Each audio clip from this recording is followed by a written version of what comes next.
Stock's just too darn cheap. You bet they are. Don't take it from me. Take it from the dean of the group, Herb Kelleher. He's the co-founder and chairman emeritus of Southwest Airlines, symbol Love, the most profitable airline in history. We got to interview Herb this morning on Squawk on the Street, and it was a total treat. Kelleher's just unlike just about anyone else who's ever run a major company, not just an airline. He speaks his mind, and he's the straightest shooter I can ever recall, with the possible exception of John Leisure from T-Mobile. Take a listen to what he had to say about airline profitability this morning. It's a miracle. Of course, you have a lot fewer airlines today, and people have a lot more confidence in their future.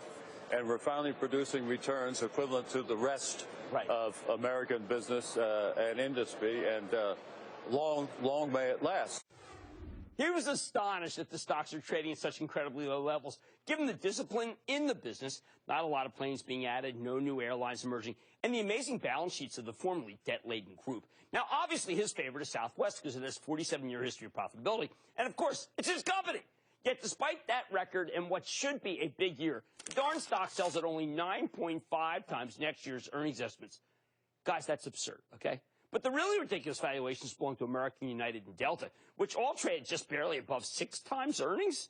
Average stock's like at 17 times earnings. It's crazy. It's insane. Delta earned $5.9 billion in 2015. That's up 29% year over year.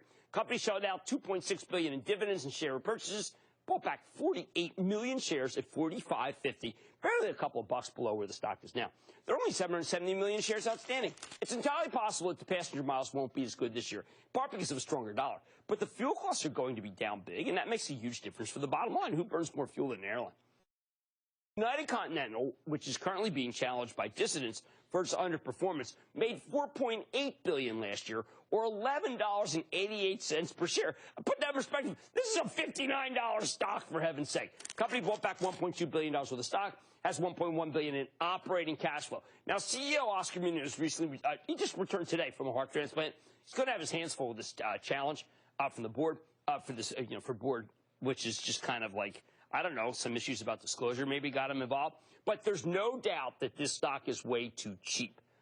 American Airlines raked in $6.3 billion in profit. That is a 50% increase year over year. It repurchased 85 million shares. It has almost $7 billion in cash. It's only a $25 billion market cap. Again, it will benefit gigantically from the decline in oil prices.